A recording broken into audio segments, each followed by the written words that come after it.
Once again, good afternoon, everyone. Mavenites, can you hear me? How have you been? All good? I am super excited to meet you again at MAC. Thank you so much for your lovely presence. Today, I'm standing here as a proud founder of Maven Silicon.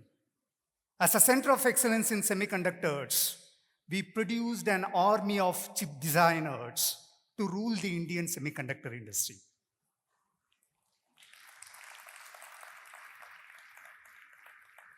Thank you.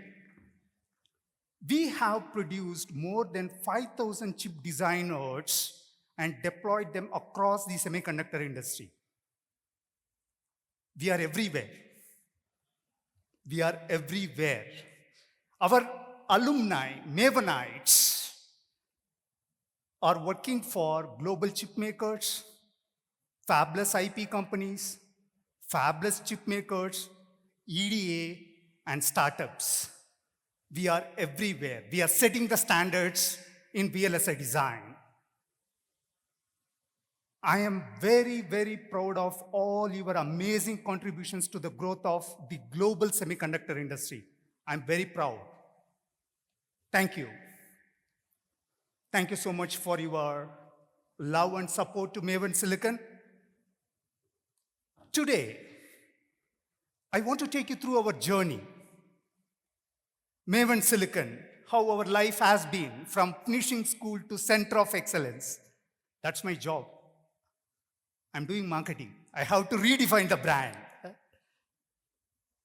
See, in life, it's very important. How you came to the world doesn't matter, but how you are going to finish your journey, that matters. Maybe I need to recollect something more, what I learned from Mr. Neelakanta. To be a great human being, whether you follow right or left, I'm talking about the traffic rules. Whether you follow right or left, you have to be inclusive. That's something amazing about Wipro's culture. I love it. And Ramji was talking about something very positive. We are all evolving. He was telling that this industry is evolving, which means we are part of the industry, so we are all evolving. That's the positive thing. Let me recollect our journey. We started our journey as a finishing school, upskilling new college graduates. I left the EDA industry in 2010 and founded Maven Silicon as a finishing school. Finishing school business model was very popular. As an entrepreneur, I was attracted to finishing school business model. But everyone was focusing more on basics. In 2010, most of the finishing schools, they were focusing on imparting HTL-based design flow. As an engineer, I can explain this way. Everything was about teaching Verilog and VHDL. There were two finishing schools very popular. I can't name them. They are my competitors today. One was very popular for FPGA based design. The other one was popular for physical design. Generally, I don't follow anyone. I want to follow my path, and I strongly believe in disrupting the industry. As an engineer, I want to do that. I'm going to talk about it, how I'm planning to disrupt this semiconductor industry. Semiconductor industry has always been like an engineering industry, closed door type. When Ramji was talking about, I could understand his situation, confidentiality. But that's not going to work for us, for engineers. We want to democratize. We are here to break the rules. I will show you how we can do that. We want to be highly innovative. That's possible. So when I entered into this space, dominated by traditional finishing schools, I thought like I'm going to introduce a new curriculum. In 2010, verification methodologies were evolving. So we wanted to educate engineers chip makers, how best they can verify the chip. Verification became so important, essential for the success of silicon. So the question has always been like, how fast I can find bugs and how many bugs. That qualifies your silicon. Still, verification is very, very critical for the success of silicon. So I introduced a curriculum based on verification methodologies. I got good opportunities. I was fortunate to work with EDA companies. I learned so much on my own. And when I started my finishing school, I got very good opportunities from my ex-employers. They outsourced some of their training courses to Maven Silicon. And that's how I learned advanced methodologies. Everything was fine, but as an engineer, I wanted to still focus more on fundamentals. See, if you want to see yourself as a great verification engineer, you have to be extremely good at design. Still, I'm struggling with it. You know, whoever comes to Maven Silicon, they have this mindset, especially for the new college graduates. They come to Maven Silicon for their job-oriented courses, and then they just want to focus on languages and methodologies. That will never make you chip designer. You need to understand how we create systems. You need to start your journey understanding the big picture. Big picture is very important. As an engineer, you always need to understand how to connect the dots. I never work like Dr. Vijay. He's sitting here as an architect. I feel a little shy talking about systems. I started my career as a support engineer. I'm a hardcore application engineer. I'm very proud about this designation. Though people call me as an entrepreneur or CEO of Maven Silicon, but if I recollect my journey, I will always be proud about how I started my journey as an application engineer. And then I evolved into verification consultant.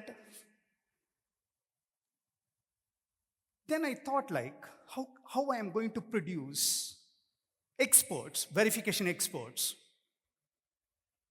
I wanted every engineer to understand how we build systems. I was talking about the big picture. Today, anyone who comes to Maven Silicon, they have to go through my video. I explain everything, how we create chips. It could be a subsystem or system on a chip. On top of it, how we run the software. Chip designers always ignore the software part. The way I want to redefine VLSI training is every chip designer has to understand 20%, at least 20%, the software stack and 80% VLSI design. Then you will be a complete chip designer. Trust me, that is highly required. That will make you balanced. So what I did, I collaborated with RISC-V International, not for the marketing sake. Wherever I go, I talk about it. People might be familiar with my marketing terminologies. Maven Silicon is an approved training partner. Today we work with ARM, we work with RISC-V, we work with Altra. That is something unique, right? We work with RISC-V, we also work with ARM. They are rivals.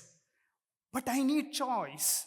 I am here to support everyone, not only new college graduates, even global chip makers. So I need to go with two different choices. When it comes to upskilling new college graduate, what is needed for me is open ISA, democratized one, something like Linux.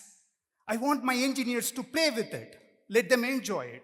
But when it comes to supporting global chip makers, I want to go with silicon-proven ISA. ARM is truly powerful. Today it's used everywhere. Look at Apple's chip. They have come up with the M-series chips. Have you ever seen this? Apple is using RISC processor for MacBooks. It has always been like using CISC for desktops and servers. They are redefining the history. So, to engineers, what I can say is, If you don't understand RISC processor, reduced instruction set computer, I would say you are taking risk. Risk without risk. That's the reason I collaborated with RISC-V.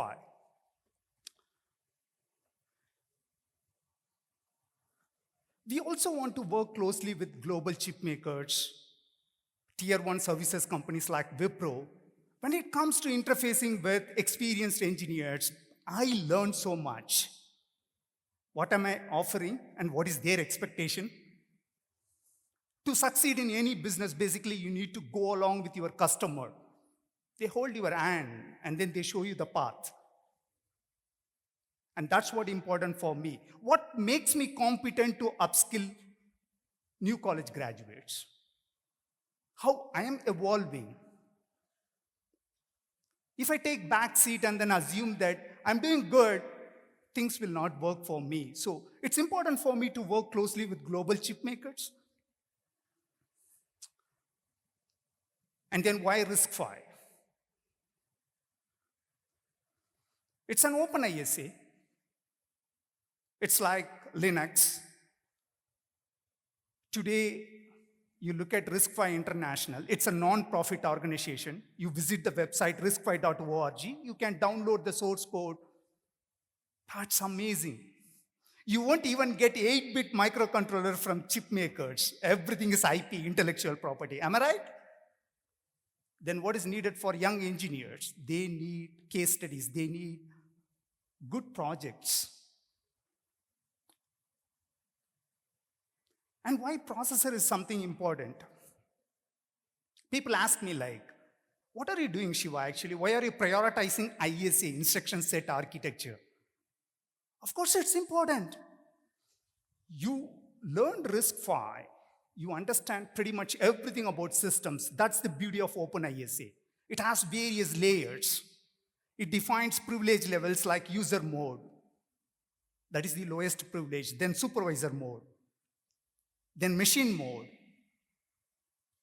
If you want to have server chips, then you might want to deal with hypervisors. So I ask engineers like, how do you visualize hardware systems? How do you visualize hardware systems? You ask me the same question, what I would say is, basically, we classify hardware systems like simple embedded microcontrollers, secure embedded microcontrollers, SoCs for desktops, smartphones, servers, and then complex SoCs for cloud centers, data center servers. Then when it comes to creating this kind of SoC, engineers need to understand how we deal with different kinds of processors. You will have choices like 32-bit processor, 64-bit processor, even 128-bit also. When to go with 32-bit, when to go with 64-bit. Dr. Vijay, you don't mind? I want to talk a little bit about memory map. How you deal with architecture. Architects know. Though you go with 64-bit processor, you don't look at 2 to the power 64. That's huge. I think that could be like 18 exabyte, not yet practical. So what we do is actually, we choose the subset. For example, you look at ARM ISA, they define memory maps, standard memory maps. You have the options like 32-bit when you say 2 to the power 32, 4 GB. Then you go with 36-bit. Then you go with 40-bit. You go with 48-bit. You have the address space in the range of 4 GB, 64 GB, 1 TB, 256 TB. See, it should be in your mind. That's how you can visualize the system on a chip. You just think about it. For example, you choose a 64-bit processor, then the bus is going to be 64-bit wide. There will be so many wires. That's going to increase the die area. And that might demand huge address decoders. We also want to increase the performance. How are we going to deal with address translation? We want the page table walks to be very efficient. So performance is critical. And how about the software? You have the software stack, you have application, least privilege. Whatever the application wants to do with the hardware, everything has to happen through supervisor. Supervisor is the in charge. You need to understand kernel. To understand the processor, actually, I have gone through the kernel source code. So, how you are going to deal with software? Why this is something important? I will take another 5 minutes. Time's up. Though you are going to be a chip designer, when you grow as an experienced engineer, obviously you are going to become tech lead, project manager. After some time, you are there to interface with your customer. When you interact with your customer, their language could be different. They might say, like, we are dealing with bare metal coding. What is bare metal? Now, this is going to be like Linux-based desktop chip. No, this is going to be like bare metal hypervisor. No, I'm facing some issue with interrupt handlers.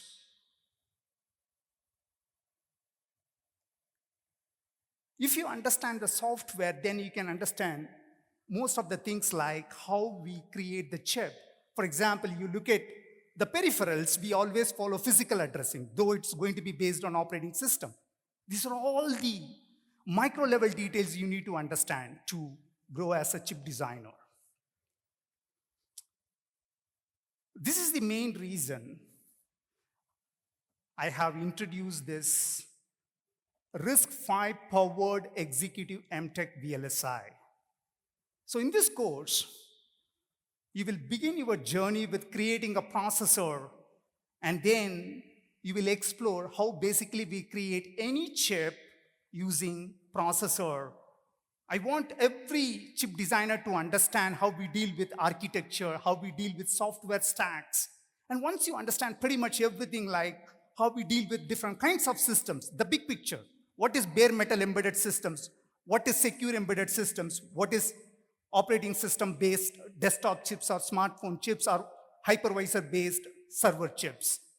That kind of fundamental understanding is highly required. That's what you are going to gain in this kind of course.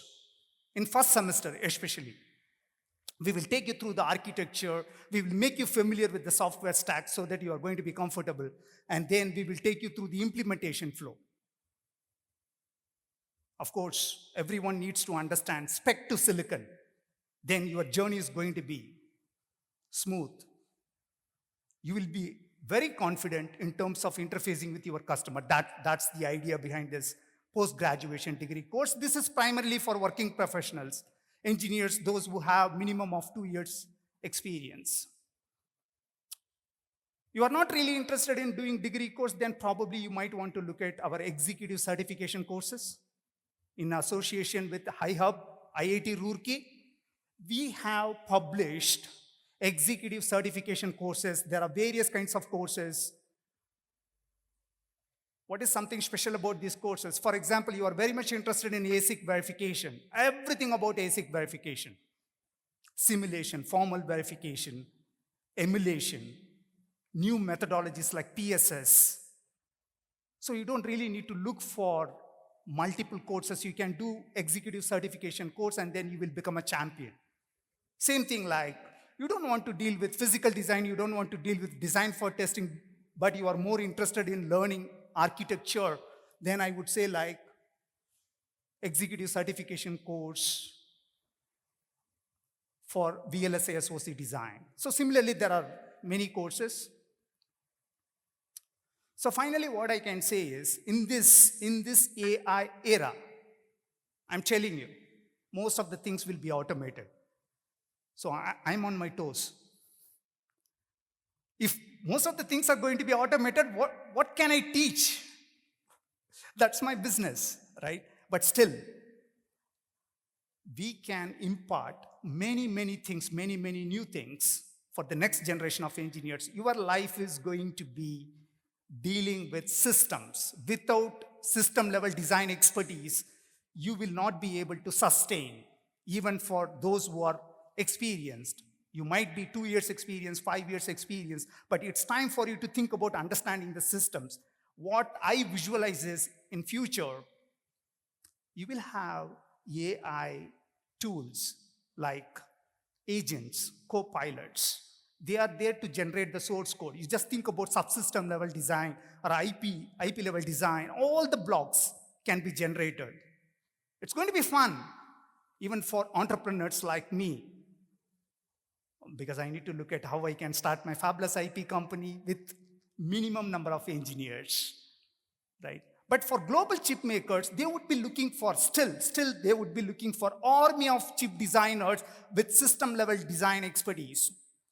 For example, as a verification engineer, you are going to work closely with architects. That's how your life is going to be different. You will own both RTL design and verification, right? So I want everyone to be ready with system level design expertise. With that, I'm closing my keynote. Thank you so much for this great opportunity. Thank you.